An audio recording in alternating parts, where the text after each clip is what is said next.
Jewish Channel's Week in Review. Tens of thousands of ultra-Orthodox protest in the U.S. about military service in Israel, an animated treatment of the Purim story, Five-ish Finkel on stage, and more of the Jewish news that's changing your world right now on this episode of the Week in Review. Hello and welcome to the Jewish Channel's Week in Review. I'm Stephen I. Weiss. The story of avoiding service in the Israeli military by ultra-Orthodox Jews became an American story this past week as tens of thousands of ultra-Orthodox gathered to protest the plans of the Jewish state to draft more ultra-Orthodox and impose penalties on those who fail to meet the call to service. The Associated Press estimated the crowd at 50,000 strong, covering 10 city blocks. At least one leading ultra-Orthodox member of Knesset came to America to join in the protest, Rabbi Yisrael Eichler of the United Torah Judaism Party. Reporter Jacob Kornblue of Yeshiva World News conducted a video interview with Eichler in Hebrew, in which Eichler repeatedly compared the Israeli draft to the traditional foes of the Jewish tradition, Pharaoh, Haman, and Achashverosh, and said that in the same way that the Jewish people had survived onslaughts from those enemies, so too would the ultra-Orthodox get past this Israeli draft. Many held signs reading, "Orthodox Jews will proudly go to jail rather than join the Zionist army." And angry reaction to the protest cost a prominent Jewish writer his job. The Jewish Press website initially published a response to the protest headlined, "50,000 Haredim march so only other Jews die in war." The Jewish Press removed the article and offered an apology to its readership, saying they had fired the writer, Yori Yanover. But someone who is now breathing easier after facing potential prison time for his bringing ultra-Orthodox troubles to light is a man many had seen as a subject of a revenge prosecution by the former Brooklyn district attorney. Sam Kellner spoke out against sexual abuse by a Hasidic cantor and worked with police and prosecutors to gain witnesses and evidence for his conviction. But the tables were turned on Kellner by the then District Attorney Charles Hines, who indicted Kellner on witness tampering charges. Many observers saw this as Hines using his office to leverage the concerns of Hasidic leaders who did not want to see prosecutions for sexual abuse in their community. With the recent election of the new Brooklyn District Attorney, Ken Thompson, many observers expected the charges against Kellner to be dropped, and now, 3 months into Thompson's term, the charges against Kellner have been dropped. This is seen as a major victory for those in the Hasidic community who would like to combat sexual abuse. Moving on, a right-wing Israel advocacy group will keep its president of 20 years for at least one more term. Mort Klein of the Zionist Organization of America, or ZOA, faced his first ever challenge for the presidency of the organization at the group's convention this past weekend. Klein won easily by a vote of 115 to 9. His challenger, Steve Goldberg, announced his run after it was revealed that the ZOA had lost its tax-exempt status because it failed to file required forms with the IRS for several years. But while American Jews hope to defend Israel with their rhetoric, the Israel Defense Forces is hoping to defend Israel from Iranian weapons and believes it achieved some success in that regard with the capture of a cargo ship that was unloaded Saturday in Eilat. The Close Sea shipments were allegedly headed to Gaza, and videos released by the F show rockets and other weapons on board. Israeli Prime Minister Benjamin Netanyahu spoke about the weapons capture and its Iranian source, saying, "The operation to seize the ship had two goals, preventing the delivery of deadly weapons to terrorist organizations in the Gaza Strip, which would have directly endangered Israel's citizens, and exposing the true face of Iran, which was behind this weapon shipment. Iran completely denies its involvement. It is lying in the most brazen manner." But going from the theater of international diplomacy and engagement to the classic Yiddish Theater, Meredith Gansman reports on the new performances and career of the legendary Five-ish Finkel. 91-year-old actor and comedian Five-ish Finkel is back on stage for Purim. They said a name like that belongs on Purim. After over 80 years in performance, Finkel is making his nightclub debut at 54 Below. It's the pinnacle of my heart to be here at 54 Below. Finkel started in the theater, the Yiddish Theater, at 9 years old. I got $1 a night, and I was the hero of the family. Bringing home $8 a week, I was a big man. A staple of the Yiddish Theater for the next 35 years, Finkel then moved on to Broadway, film, and television, most notably in the series Boston Public and Picket Fences, for which at the age of 72, he won an Emmy Award. But today, performers like Finkel are few and far between. Five-ish Finkel represents the last person of that generation of the golden age of Yiddish theater. Shane Baker is a Yiddish actor. In Yiddish literature and theater, they use a metaphor, the golden chain, for Yiddishkeit and for Yiddish theater, for Yiddish art. And he's a critical link in that. He's the last of the Mohicans in that sense. Well, he's just a gem up there on the stage. He walks out on stage. You know, you might see him before and he's having a hard time getting around. But as soon as he gets past the leg of the stage and the lights hit him, he's alive again. He's like a kid. Even with its star, writer and director Alan Lewis Rickman says the Yiddish Theater has Aufgehackte Zuges. It's got chopped up troubles. Yiddish Theater has had a weird situation in the United States, particularly because something that's really common to Jews here is the assimilation thing. Jews come to America and they get this assimilation frenzy. Yiddish Theater always traditionally has gotten lost or has gotten passed over once another generation, when you pass down a generation or two. By the mid-1950s, only a few theaters remained. And now, what was once a thriving industry is kept alive by nonprofit institutions like the Volksbühne, the National Yiddish Theater. And attracting new, younger audiences challenges contemporary Yiddish theater productions. They present these kind of patronizing reviews. Wasn't it wonderful back in 1902 when we were all dying of diphtheria? Let's sing and dance now.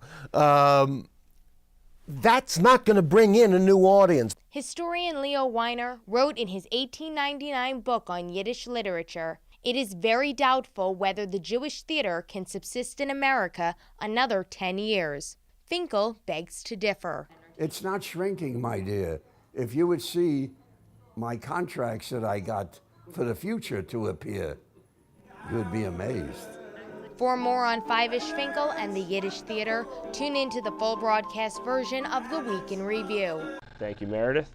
Just in time for Purim, a feature-length animated film takes on the story of Megillat Esther, as Christian Needham reports. The Book of Esther is getting a digital retelling just in time for Purim, reinterpreted through the animated eyes of Lester, a boy who goes from directing his school's Purim play to living out the events of the story. It all happens in a new full-length animated feature film, Megillas Lester, released last week on iTunes, DVD, and Blu-ray, and which is being marketed to an Orthodox Jewish audience. The character of Lester is voiced by Michael Bahovsky. Playing Lester was a really, really great experience as an actor because he has all of these different facets to him. You know, he's kind of up here and he's freaking out a lot of times and he doesn't really know what he's going to do, but then he also has this real sweetness to him, and it's fun for me to figure out which is which, and for Hananya, the director, to help me figure out which is which. Director C.J. Kramer had a tough time figuring out just the right voice for the story's villain, Haman.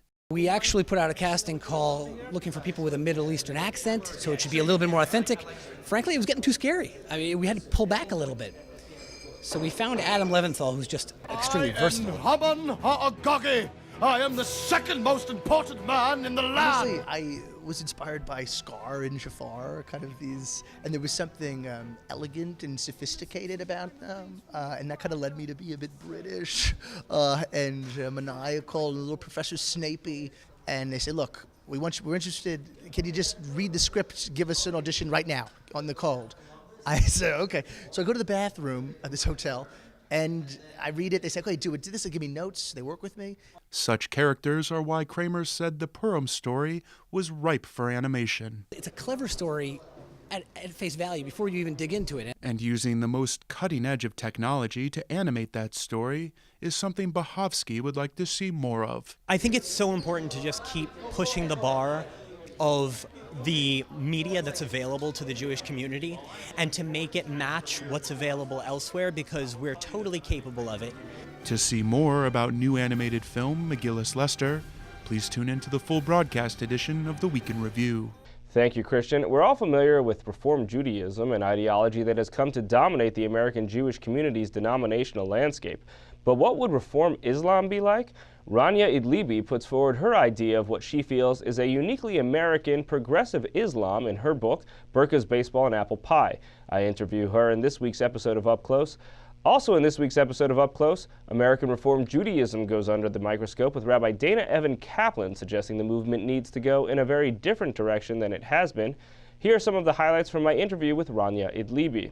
Not to put too fine a point on it, but you pretty much want to have, in the same way that Jews have Reform Judaism, you want Reform Islam.